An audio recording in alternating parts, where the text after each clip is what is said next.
Hi there maple fans, and in this series of videos I'll be sharing what I do throughout an entire year on a monthly basis. Please note that these months are based on UK timings, but of course can easily be adapted to anywhere else in the world. Hi maple fans, and today I'll be talking about 4 different ways you might purchase Japanese maples, and indeed when you get the trees home, how you might treat them differently depending on your choice. So if you watch the end, you'll be rewarded with a whole selection of small, medium and large trees, and lots of thoughts on how you can use a visit to a nursery to plan your garden. So I bought this little fella for a princely sum of £9. Tree looks lovely, lots of growth. It's actually grown since I bought it. So what's the problem? I mean, you know, absolute bargain. It is a bargain, but what I would say for a tree like this is that it's actually growing on its own root system. So what that means is it's not a grafted tree, which we'll come back to later. It's actually on its own roots. As you can see, it's not 2 trees stuck together, so to speak. It's just a simple tree. It should do quite well. The difference is though, because it's on its own roots, it's going to take a lot more development of that root system to actually create a tree that's really viable. And the people that supply these have a terrible habit of feeding them loads of nitrogen, so the top part grows beautifully, because at the end of the day you're selecting a tree, not a root. So they promote it very heavily, but the root system is not brilliant. So what to do when you get home? Don't repot it probably for an entire year. We'll come back to that topic too. But if you do that and keep it in a nice shady spot, it's really going to encourage those roots to grow. And also with any tree really, don't overwater it. Water it thoroughly, absolutely, but let it sort of run out a little bit, let it dry out, and then water again, because it's going to promote that root system to grow to find new water. And there's the source of those trees. So moving quickly on to trees that were also grown in a polytunnel, but this time from a dedicated Acer nursery. That is one that just specialises in Japanese maples. But the key point I'd make for this video is that beautiful as they are, I mean this is as good as it gets to be honest with you, they are grown in a polytunnel. They're not so weathered, they haven't been outdoors, they haven't been subject to wind, they haven't really been subject to direct sunlight. So as beautiful though that is, and yes, that's going to get repotted straight away because look at that amazing root system, I'd still want to put them in a place where they get some shelter, they get some time to acclimatise for 2 or 3 months, or ideally the whole season really. The longer the better. So there's a polytunnel, very protected but wonderful, wonderful trees. So these little fellas are grown by another of my favourite nurseries. However, if you go and collect them, they're actually left outside on a table. That sounds bad, doesn't it? It isn't. You'll see in a minute they're displayed that way. But trees like this are kind of already hardened off. They've been left outdoors, they've been left to the elements. And as I said before, they may not be quite as super pristine as a polytunnel tree, but then again they've already been acclimatized. So actually a tree like that, I can put that into a slightly more exposed area. I'd still be a bit cautious. I wouldn't put it in full sun all day when it's so small, but it's a bit like having a tree that's had a bit of a tougher life really. And it's honestly the more like your trees are going to be kind of next year in reality, if you leave them outside of course, unless you want to have your own polytunnel and keep them in there, but that's not very feasible. So I'd love to put this in a little more sun. I'll play it cautious, it's only a small tree, I just do that, I prefer it. But a very interesting offering to be honest with you. So that one's sitting there, which is more exposed and it's kind of fine really. I want it to stay tough, I want it to be able to exist and thrive in my garden. I don't need to be quite so gentle with that one, which is kind of nice really. Worth mentioning, you know, is it worth buying them that size, the 1 litre size? Well, there's one 2 years later. I know it's a fast grower, it's called Wendy. But my gosh, I mean, what a tree that is. That's going to be 45 quid's worth anywhere else. So really did well there. So of course, the topic we must cover really is online purchases as well, because I've done it, you know, that's how I started. I've had a terrible time with some online purchases and a really good experience with other ones. So this is the nursery I was going to show you from Bartholomew's, and this is how they're laid out. As you can see, that's why they're tough, they're exposed to the elements. If you buy online, it's just worth checking though, where are they coming from? Have they been exposed to the elements? Are they tough like this? Or far more likely actually, they've been grown in polytunnels. So a grower will be able to sort of reveal that, tell you instructions of how to look after them, etc. And that's I think is really important. Interestingly, Bartholomew's will mail order these 1 litre ones, or you can go and visit. Now, if you can go and visit them on the first instance, that's just brilliant because you can strike up a nice relationship and have a chat and really understand what a great, you know, family-run business this is. then I would trust the mail order. Implicitly, I really would, because I know these people, they value their reputation, and they're not going to leave you with a sort of poor tree, really. And that's exceedingly important, because you're trusting someone to make a selection for you. So I have to be honest here, I would really try and avoid companies that sell Japanese maples and all sorts of other stuff, because they're probably big businesses, there might be big chains, they just don't seem to care so much about their customers. This is all these guys do. They cannot get a reputation for selling bad products, and they most definitely don't. So consequently, their quality control and the way they're shipped and packaged is going to be absolutely phenomenal. So there's people like Repotting as well in the north. They mail order stuff. In fact, they mail order bigger stuff, which these guys don't. So I haven't used them, but I'm sure they're excellent too. But that would be a great choice if you want to buy some Japanese maples online. On the other hand, the big organisations, they're not so caring. And also some of the couriers they may use will be the cheapest ones, because it's all about business and that sort of thing, really. And maybe they just don't understand the trees either. They're always being sold off at supermarkets really cheap, some of these. Well, not these because they're grafted, but the supermarket ones often get reduced because they've been left with no water, they've been left in too much sun, and they can be a bit of a mess, really. Where if you go to someone who actually cares about the plants and cares about a reputation, I just think that's a really great win-win scenario. As well as supporting, a nursery. It's a family business. The ones I know certainly are, really. And that's really nice. I know I'm in the UK, you're going to find this all over the world. Perhaps Mr. Maple in America, I'd never use them because they won't ship internationally. But that kind of thing, they seem to care, they seem to have a reputation to keep. And again, it's really worth spending your money on those kind of people, I would say. The other thing I have to say, if I go to a dedicated Acer grower, is they will have trees that I don't have. Because I'm not showing off here, but I have 70 trees. And actually, that's far more than most of the garden centres around me stock, to be honest. Whereas I can go to a dedicated place like this, and there's always something new. Some of them vary things throughout the year as well. So next year, I've never seen that one before. There we go. There's another new one. They'll vary it. Next year, there'll be different cultivars, or they'll take some off the table for a while because they use source trees to graft these from. So these are known as stock trees, and at Bartholomew's you can actually see them in the grounds. It's quite impressive, really. But of course you can't keep taking. They need to have a rest for a couple of years to grow in a bit before they can make new ones. And just to say, if you'd like to come with me on my Acer journey, please do like and subscribe to my little channel. It really helps. I've also recently set up a Patreon site, so that's a great way of supporting me too, and help out with some of the costs of my excursions, really.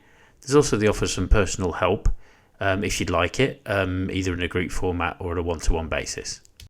So I'm always on the lookout for something different, something new. I'm not sponsored by any maple grower in particular whatsoever, which is why I'm free to mention who I like, really. But I did come across this, someone mentioned on the Japanese Maples UK Facebook forum. This is Acers R Us, so this is in Northamptonshire in the Midlands in the UK. But don't switch off if you're abroad, because this is a really nice example of a huge amount of trees which are all grown outdoors. Now, I did come across someone recently on the Facebook group that was saying that they bought a tree that was instant impact and described like that, and actually it was tiny. It really wasn't, where this place has some really big trees. But what I wanted to do is explain clearly for you, the viewers, what exactly these are. So I came here on a Saturday. It's actually attached to a centre for people with learning difficulties. So these are acers that are bought from they're mass produced, but they're really good quality mass produced ones. They're all grafted, but they're actually taken care of by the people at the learning centre, which I think is absolutely marvellous, really.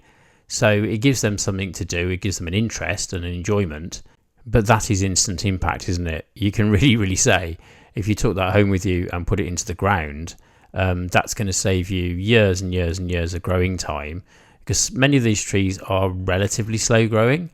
So this Red Emperor here, for example, it's not a terribly slow going tree, but that's a good few years old, really. It's probably 7 or 8 years old and more probably. So if you want that instant impact, what an absolutely brilliant tree to own. So maybe you're after one feature tree, maybe you're after, you've just moved house, you just want to get going immediately. Maybe you're actually in business and this is what you do, you're a landscape gardener. This would be an absolutely fantastic source of trees. It really, really would. Sangukaku there, much bigger than mine, and mine's about 4 years old now. So again, if you just want to start and get a real head start, then absolutely why not. Worth noting as well in passing that, you know, the size of the tub or pot round at the bottom of that tree is very, very sensible. So this is red pygmy. That is fairly slow growing. So again, that's going to be many years old, to be honest. Absolutely gorgeous. But the pot size is sensible. It's going to maintain the tree really, really well. So again, on the forums, you see people wanting to put like new trees almost into pots that size. No, please don't. We need to be very, very conservative with pots with Japanese maples. They do enjoy that. But as you can see there, they've got this sort of hydroponic watering system set up as well. So, you know, with the number of trees here, and they're all outdoors, of course, evaporation is going to be higher than, you know, in a polytunnel. Direct sunlight on them as well. And it's great because if you see a tree like that and it's performing in direct sunlight there, then it's going to perform well in your garden straight away, really. Again, you're going to get a little bit of variation, but these trees have been outdoors for so many years. They've really, really hardened up and adapted to it. So it could be an excellent head start. I do find observing these trees very interesting as well, because this is summer gold and this is renowned for its heat and tolerance to direct sunlight. But many other trees look kind of the same. They're doing really well too, to be honest with you. So again, it does show you that when some people say on forums, well, I put my trees out in full sun all day long and they're sort of fine. If they do survive and they do okay, they will harden off to a degree. And that's a very interesting observation, really, because that's what these have done. Though we may protect them a little bit more to get them going, as I said earlier, and that can really, really help. So it just depends on not just the cultivar, not just the position, but how many years it's actually been exposed to the elements. Now, at this point, and all these pipes and drip systems just remind me of this, it's really important to think that the people that grow acers, whether it's polytunnel, whether it's supermarket stock, whether it's for B&Q, that warehouse place, at the end of the day, they're going to use a very free draining compost and they're going to use a lot of water. And actually, that's fine. It makes sense. And considering you're growing a tree in a polytunnel, why not really? I mean, in a polytunnel, again, it doesn't have direct sunlight, it doesn't have wind. It is the perfect way of growing Japanese maples. And just to note here with this Anabashidara, that is not the shape of Anabashidara, it's a weeping maple. What they've done over time is they've staked it up and staked it up so that it becomes into a sort of tall tree, which is quite lovely, really. So again, visiting a place like this may at least give you ideas about how to stake things up and how you can shape things to your own taste, really, I suppose, and get a bit more height in a tree that otherwise would be very low and spreading and might become a problem. But going back to the watering scenario, what would concern me is I've got 70 trees now, and with my system of using a more robust compost that holds more water, it's still very free draining. It's still got a drain hole. It sort of drains off very well, but I can water every 3 to 4 days perhaps, and that's better for me. Whereas a very free draining compost, you'll get through an awful lot of water, to be honest. The trees will love it, don't get me wrong, but if you go away for a couple of days and miss out, you could cause serious damage. So all I'm trying to say is there's always a compromise, and you can have compost that bonsai people use where the water just pours straight through it, and that would be fantastic. But in the real world, you need something a bit more robust. Well, I do, with a bit of mulch on top to retain that little bit of water. It just helps sustain us through the hot months of the summer, really. That's if we ever get any summer in the UK, of course, because it's been awful. So in conclusion, the takeaway from what I'm saying really is if you bought a brand new tree, it will have very free draining compost around it. Be prepared to water every day during the summer months. And maybe you need to do that until next year if it doesn't need repotting.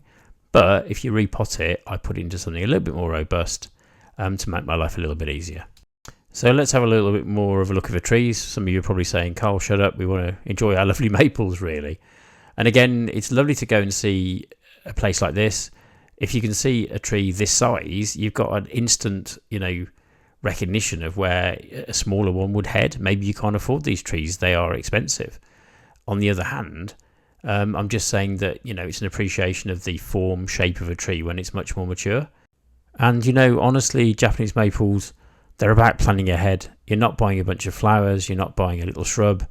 these things will grow and mature and outlive us all. They are trees. They are absolutely, full grown trees at the end of the day. And I think sometimes we forget that. A lot of people think, well, it's okay, I'll buy something small, I'll put it in a border, it's going to look really pretty. People are quite aware that some of the conifers like Leylandii can grow to extreme proportions, but these are not small. If you put some of these in the ground, they will grow to 40 and 50 feet tall. I've been there, I stood underneath them, they are magnificent. But in a suburban garden border, this could be a real issue, to be honest with you. Whereas in these pots, they can be kept like this indefinitely. So that's really worth a bit more discussion, I think. When I say indefinitely, I mean indefinitely. At the end of the day, though, these trees have to carry on growing. They have to continue a life cycle. They're built to grow, really. So eventually, if you leave it into a pot like this, it might take 5 or 10 years before it really starts to suffer, but the tree itself will start looking a bit sad. It doesn't feel right. It's just not performing very well. And at that point, you have two clear choices. You can either take the tree out of its pot and literally saw some of the roots off. That sounds awful, but if you go around the edges and you take some off the bottom, probably about 25% to start with, repot it in some more compost, and you will be amazed with the new compost how it starts to grow into it and looks absolutely fantastic. The benefit of doing that is the overall size of the tree really won't kind of change. It's the root system that drives the size of the top of the tree, actually. So it can only grow back into the same pot again, so therefore you're going to be nicely limited. On the other hand, of course, you can just choose a bigger pot. With the small trees, you want to pot up in sort of very, very small, just one pot size or two maximum. That's really advisable because they really, really do like to have a bundle of roots that looks like it's pot bound. And I think the problem is if you're a great fan of other plants, you're going to say that's pot bound, that's bad, that needs repotting. I've also seen people on forums say because there's a tiny bit of root poking out the watering hole at the bottom, the drainage hole, at the bottom of a pot, that the whole lot needs repotting. No, absolutely not. That's fine. They love a tight root ball. It protects them in the winter. It keeps the frost at bay sort of thing. It insulates them. At the end of the day, these aren't designed to grow in pots, are they? They're designed to go in the ground. So we need to sort of be a bit clever here and obey a few rules, I think, and it's really beneficial. But again, what you'll find is that the other choice is to simply put into a slightly bigger pot. As they get bigger, as I say, you can probably be a bit less cautious and go a couple of pot sizes up, definitely. But if you do that, they will gradually grow and get bigger. And of course, if you put them in the ground, which is the biggest pot in the world, they'll grow to considerable size. So how big will Japanese maples grow? You see all sorts of really strange quotes, to be honest with you. They keep growing during their life, to be honest. With unlimited resources, they will do that. But as you can see, I think many of these trees are actually a very, very similar age. Some are definitely bigger than others. And different cultivars will behave in kind of different ways, really. Just note again that Tamukiyama has been staked up. So, in fact, it's been grown on a rootstock. So that green stem is a very tall rootstock, and it's been grafted to the top of it. So again, an interesting alternative where a tree that actually is a very low spreading tree could make an interesting patio plant because of the way they've done it. And that's what they've done on all of these, or most of them, to be honest with you. They put them on a rootstock and got them growing tall, which is nice if that's what you're looking for. So a big advantage of going to somewhere like Acers R Us, this place, is you can sort of see not a final size, but a pretty much final size, to be honest. And in pots, if you keep them in pots, this is probably about it. If you root prune and you keep the pot size the same, you know what you're going to get, really, which I think adds some certainty to the whole process.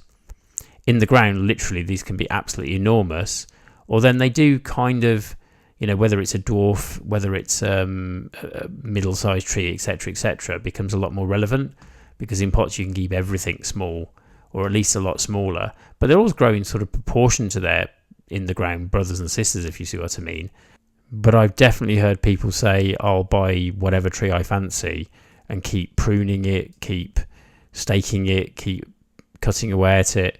If you bought a tree that's a really, really fast grower and it grows very outwards and that's not what you want, I humbly suggest you bought the wrong tree. There are so many cultivars to choose from. You know, that's a Phoenix. It's absolutely lovely. It doesn't grow to giant proportions. A lot of them have got this upturned vase shape, which is great. Some weep if you want something wider. There can be staked up like this. There's lots of different alternatives. That's an Orangiola, which again is not a tall tree, but if it suits you to have it tall, then you can. That's very sun tolerant actually. So what you could do is buy one like that and then get some smaller ones underneath it if you've got no shade. So there's an interesting idea perhaps if you've got a south facing garden. Brilliant to see all these trees, how they're doing. That one's gone a bit crispy on the top actually, so that's great, that's fine. A little bit more shade in your garden, that's okay, but you would know that, you can see that. Now next year that tree will be absolutely brilliant, but because you bought it and it's been outdoors, you would know it doesn't like full sun, and put in a bit more shade, you can have a fantastic product really at the end of the day.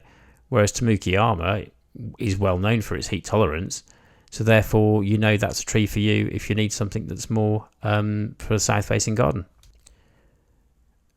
So on we go with sort of lots of different selections here. Really good, as I say, to pick the tree that is right for the space you want to put it in your garden, if that makes sense. A lot of people just buy a tree at random really. That's one I don't have to collect one of those as well, a Baldsmith. They buy them at random and then perhaps put them in a location that they fancy the tree will go in, and it may like it and they'll go, yeah, brilliant, absolutely fantastic, but sometimes they just don't. And that's where people get a little bit upset. People have trees not do very well, shall we say, die even. Put the tree where it wants to be. If I had to have a catchphrase, that would probably be it really. And sort of negotiate with the tree where it wants to be, what kind of pot it wants to be in, etc, etc. But here we are, just moving on to some of the smallest trees here. You may see at the beginning or not, but there's a sort of colour coding guide you're handed on the way in. The staff at this place are so welcoming, absolutely unbelievable. Greeted at the gate sort of thing, hi, you know, if they can be of any help, they will. And it's just lovely to see that kind of care really. You really don't get that in B&Q, to be honest with you. But that's not what they're about, so fair enough. So I think this is absolutely brilliant. I mean, you can look at all the big trees and think, can't really afford that at the moment, never mind. But there's an ornatum. It's smaller, but you'll know where it's going. You'll know where it's heading, really, which I think is a massive advantage. I have honestly never seen such a good selection of big trees. And while these have been bought from a very good supplier, what they've done with them in terms of presenting them and staking some of them up is really, really interesting, to be honest. So, you know, well done here. They've done all the growing for you, basically, which is kind of lovely.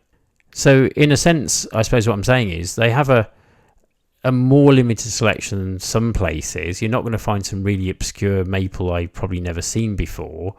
But what they do have is all the classic trees. And for most people starting out, this is what you want. You know, starfish, know that one, absolute classic. Don't get me wrong, other nurseries do stock those too. But why not come here, particularly if you're starting out with Japanese maples. Firecracker got that one, absolutely brilliant. Just lights up in the autumn and looks absolutely fantastic. So many of these are great. I mean, my two daughters have both got gardens. You know, it'd be great to come here and just buy them all the classic ones to start with.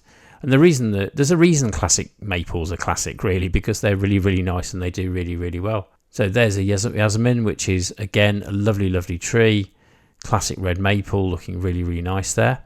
And they stock the classic, you know, garnets, Tamukiyama we've seen, Inobashidara. They're all here. They really are. But the difference in this particular nursery is they've got them in large sizes, medium sizes, small sizes as well. And at the end of the day, it is kind of getting towards the end of the season. So there was probably more stock here. There would have been more stock here earlier in the season too. So still loads and loads of choice, and you can see where you're heading with your trees, to be honest. I mean, the little tiny ones that are 1 litre, they're just kind of a stick with some leaves on it. You can't see the habit, you can't see the form. You can look it up, but there's nothing quite like experiencing it and walking amongst them. And, you know, thinking to yourself, well, that I've got a pond in my garden, that would look absolutely fantastic by the side of it, and do a great job. Garnet, there we go. And just note that Garni, I've got one of those at the front of my house, and with a little bit of morning sun and a little bit of late sun, it stays red all year. So a really, really great cultivar. And what an absolutely beautiful tree this is. Oridono Nishiki. Beautiful, beautiful variegation, and I'd really, really fancy a large version of this. And just a fabulous sized tree if you want a bit of a head start. They did have a bit of a sale on one of those here as well, actually, so, you know, even more tempting, so to speak. Again, what I would say is a general rule for repotting, I'll do something in more detail on this, but after the summer solstice, I think it's a good guide for anyone around the world, I wouldn't repot anything. Well, I'd put something in exactly the same size pot that it came in, that's ceramic, without altering anything else. I think that's not a bad idea. Or I might put a pot inside a bigger pot with some gravel around it to kind of like give it more stability and stuff like that. But I think a good golden rule is after the solstice, don't mess with them, don't repot them. I personally am not an advocate of potting it when they're dormant. If it's in the middle of winter or something like that, or even the sort of late autumn, I think your best bet is to repot them in March, just when the buds start forming. In that way, you're going to put some fresh compost around them, and then these trees are going to sort of grow, their root systems will grow straight away into that compost, basically. So you'll see the tops of your trees having a growth spurt in the spring, but your roots will be having a growth spurt as well, and filling that pot, absorbing that new compost into their root system. And what will happen then is they'll grow more and more all summer. There's another growth spurt in the autumn, and they should be in a fantastic place for next winter, with the roots wrapped around the pot again. So you've got back to that situation, which I think is really desirable for these trees. So just a little learning here for this one. This is Pixie, and it's interesting. The ones that have really sort of fine branches, they can be staked up like this. They can be taped up, staked up, and it will give you that sort of height that maybe you quite like, really, if it suits your area. Or you've got these high grafted ones too, which is entirely your choice, to be honest. So let's say you're new to Japanese maples. Let's say somewhere like this, or it's your first time. What would I do? Would I buy all great big ones? Would I buy middle-sized ones? Or we have some smaller ones coming later. I think what I'd probably do, if I got no shade, I'd probably buy a Siriu. I've said this quite a few times online. I think it sort of makes sense to me. You buy a tree that is maybe medium size, or the bigger one if you can afford it, and then pot it up gradually, get it really big, because that's going to offer a load of shade for other trees. I mean, as you can see, these in pots get quite large actually, but this is an orange dream, and the problem is it will burn on the top, so this wouldn't be an appropriate tree for that purpose. But if you've got a load of shade, if you've got a north-facing kind of shady garden, then absolutely why not? But you could buy some bigger ones for that instant effect and make your garden, kind of look good from the word go.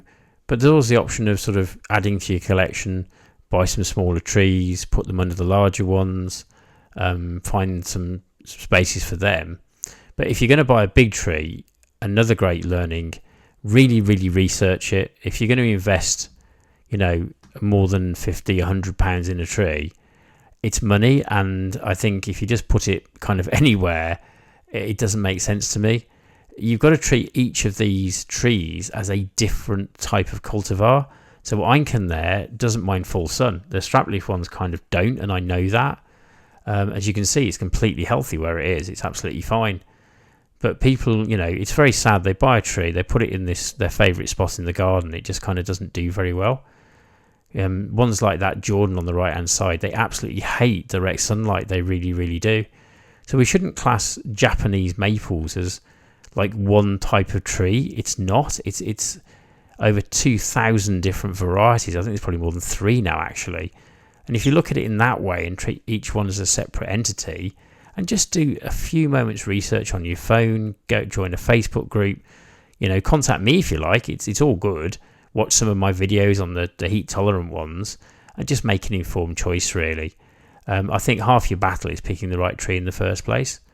And once again, if you want a tall upright tree, buy Twombly's Red Sentinel, because it will grow tall and upright. If you want dwarf trees, well, they're available too. That's absolutely fine. If you've got a shady spot in the garden, the Oridono Nishiki on the left, the Jordans, they look absolutely brilliant and will light it up for you. And there's people on hand here with advice, and that's why you go to these nurseries too. They're really, really helpful. They're really knowledgeable, the sort of more dedicated places. And they can give you, a little bit of advice is worth an awful lot. It really, really is. So I've tried to sort of show you all the labels I've gone round. You can always ask me in the comments if you'd like to know any detail on any of them. Viridis got that one. That one's been staked up absolutely fine. Lovely tree, but goes red in the sun. So if you want it to stay green, you keep it in shade. Just these little snippets of information, to be honest with you. That's a very nice tree as well, to be honest with you. Yeah, this Vitefolium, very, very nice tree. Different sort of style of leaf, really. It's still an Acer palmatum, but again, it's something a bit different to what maybe people expect. And moving along, we've got Monuno Sato. I mean, that's actually quite hard to find in some places, to be honest with you. You've got one of those. It's got lovely purple and green leaves. So, there are exceptions. Ukigumo. This one, not great. It's suffered. Why? Because it's not in enough shade. So there's nothing wrong with that tree. Actually, it would bounce back next year absolutely fine, really. But again, you can ask that question, what went wrong? Okay, we've learned something. We can put it in more shade next year.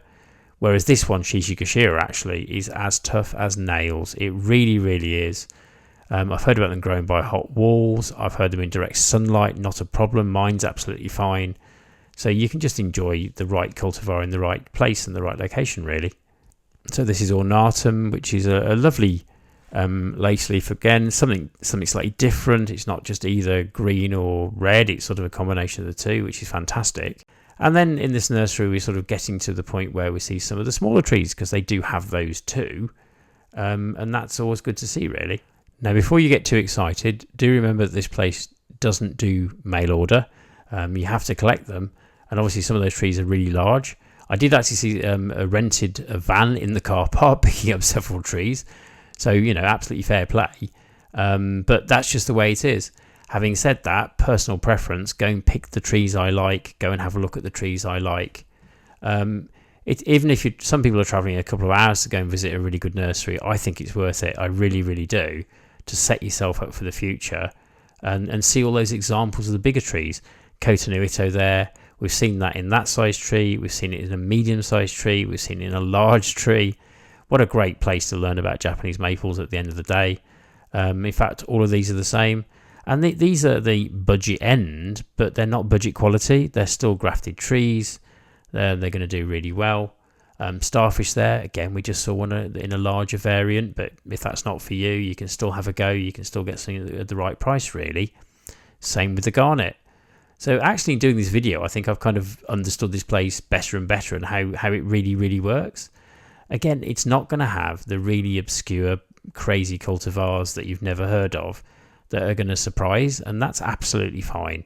There's so much choice here, really, for the beginner or even the more established Japanese maple collector. I mean, at least for a year or two, you're going to be very, very happy, to be honest. So, fantastic place, lovely people. Love the idea that actually it's attached to people for learning difficulties, and they've helped grow these plants, and they've done really, really well. Very interesting to see the various sizes, the various heights, and what's going on there. I've never actually suggested this before, but why not come to somewhere like this with a map of your garden? I mean, a diagram. Go in Google Maps, get an aerial view of your garden, understand where the light's coming and the light's going, and just have a really good plan, to be honest with you. You've no doubt seen my garden. I've got my heat-tolerant maples, my shade-loving maples, and the more you get into it and plan, the better, really. So, didn't buy any tree. Okay, I did buy some trees, of course I did. Lovely place to visit. If you've got anywhere in your part of the world, you can go visit a nursery. I strongly, strongly recommend it. Just a really, really good day out, to be honest with you. Nice tea rooms as well, absolutely fantastic. And there's that rental van that someone's actually hired to go and pick up their maples. So if you think I'm bad, they've completely outdone me.